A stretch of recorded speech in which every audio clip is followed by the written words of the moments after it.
fome dói, né? Então, como eu já passei fome, entendeu? A fome dói. E hoje eu gosto de ajudar as pessoas. Eu não sou a favor de aumentar o salário mínimo. Não porque eu não gosto da pessoa que está ganhando, porque eu gosto, na verdade. E gosto, inclusive, daquelas pessoas que não estão empregadas, estão ganhando assistência e achando que esse é um caminho digno para elas e não é.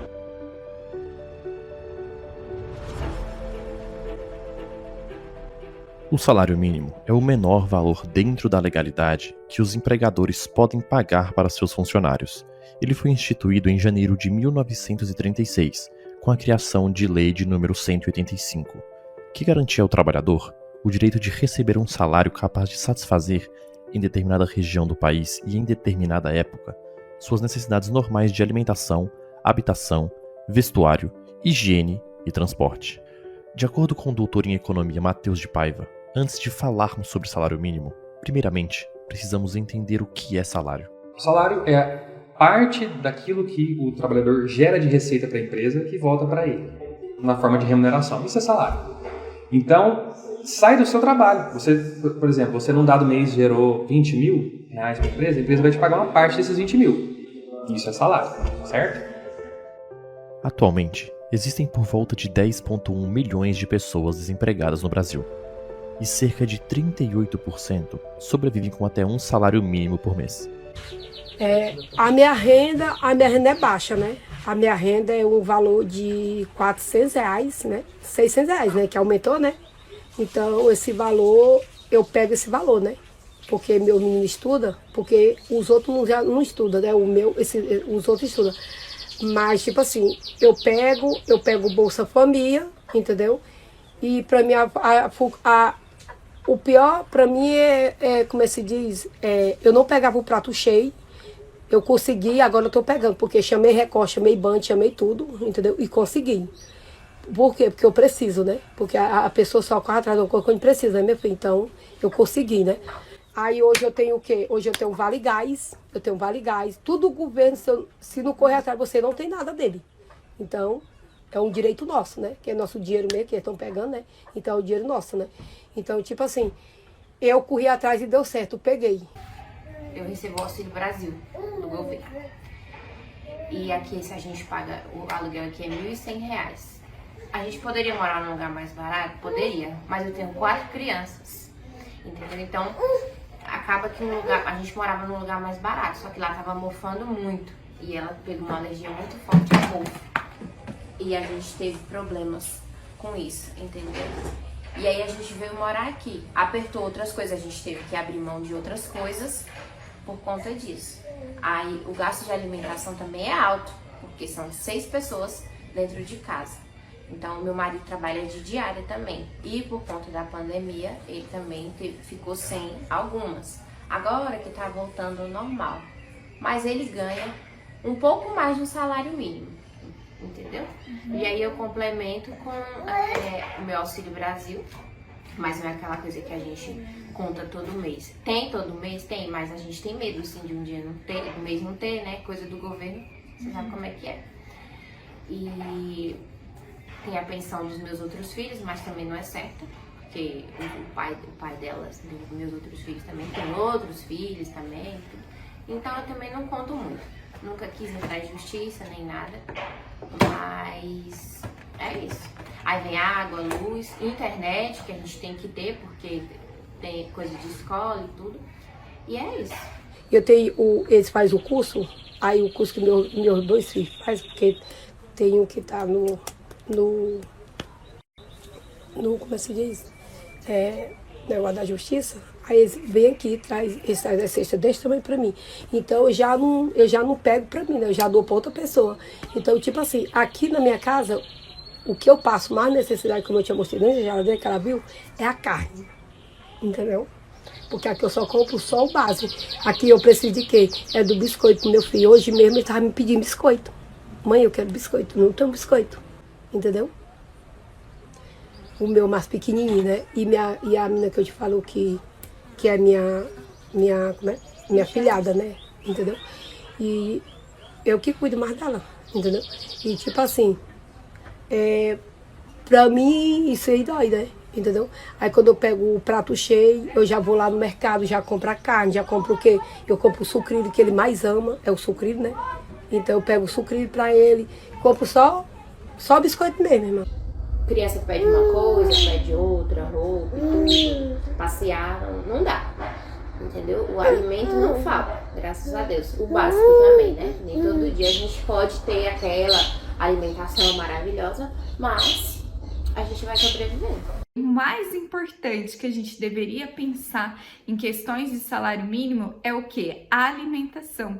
Porque o salário mínimo tem vários fatores que vai estar repercutindo no seu uso, como o crescimento do PIB, a inflação, tudo isso, a alta do dólar, tudo isso, todas as questões econômicas e sociais, elas refletem no salário mínimo.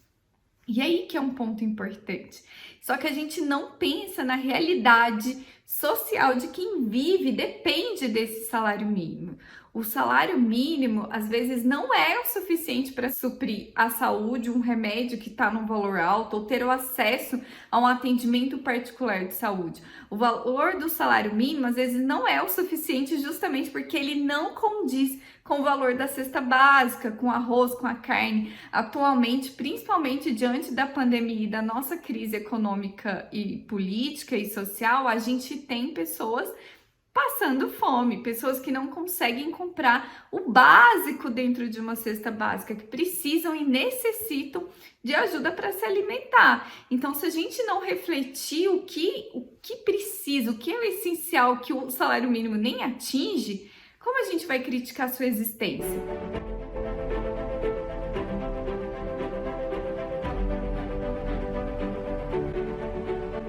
My name is Dr. Tara Zolnikov.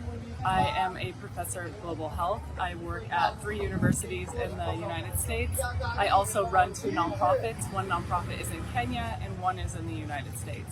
One of them seeks to get children in schools water, and the other one is to have free birth control for anybody who needs it. So here in Brazil, I work with the waste picker community, and I focus specifically on health outcomes that they are exposed to. Unfortunately, they have a wide variety of adverse health outcomes, including physical, chemical, biological, ergonomic, and even socio-emotional problems that they suffer from. Futuro, expectativa e principalmente esperança, seja por uma casa própria, comida ou algo que acenda no presente difícil a fé de dias melhores. A ausência da condição financeira, apesar de tudo, não tira do coração daqueles que recebem salário mínimo a crença de que algum dia as coisas possam mudar. Na geladeira. Na geladeira, porque a minha geladeira é muito pequena e às vezes eu penso, por exemplo, em trabalhar em casa, fazer alguma coisa tipo para vender, um bolo no pote, uma coisa, e com a geladeira pequena acaba que não dá. Meu irmão, qualquer coisa? Pode falar? Qualquer coisa.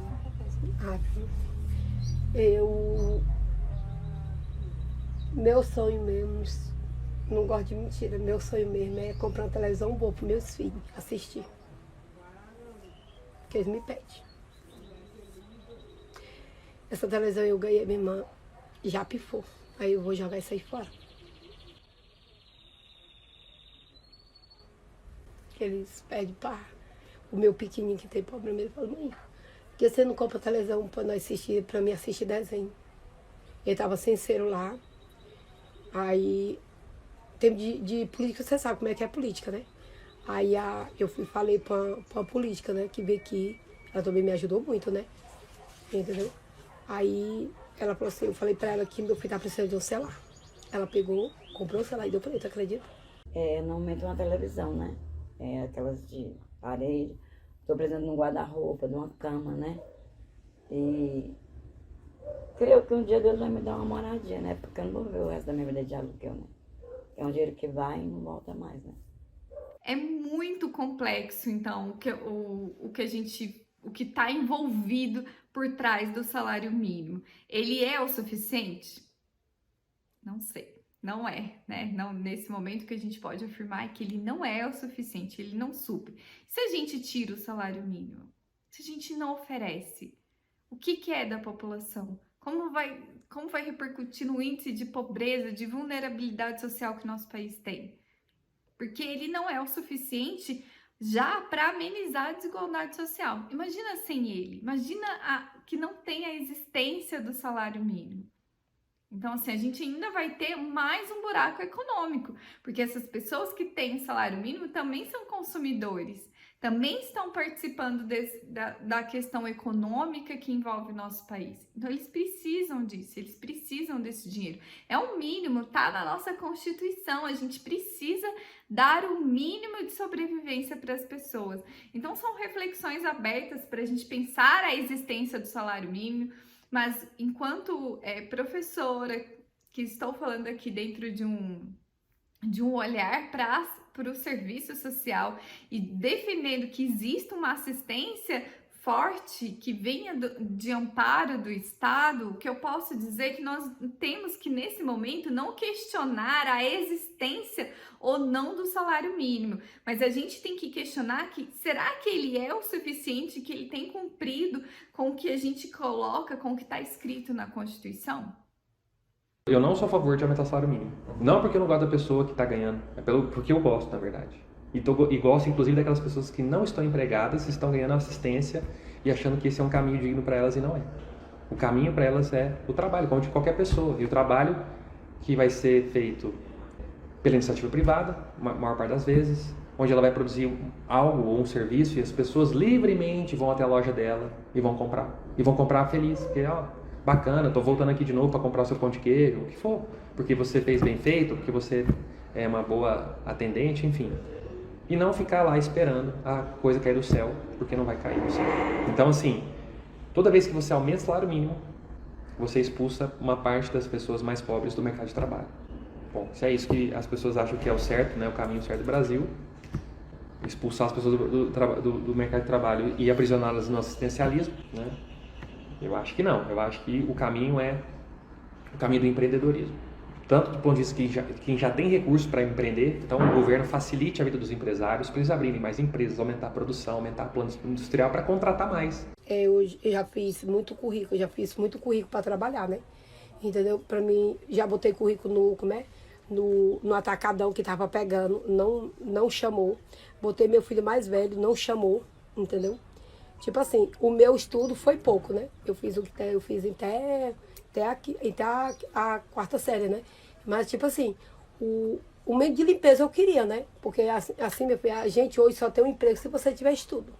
Se você não tiver estudo, você não tem emprego. Por isso que eu falo para os meus filhos, estuda. Vocês estudam. Que você não estudar, vocês vão ficar igual eu.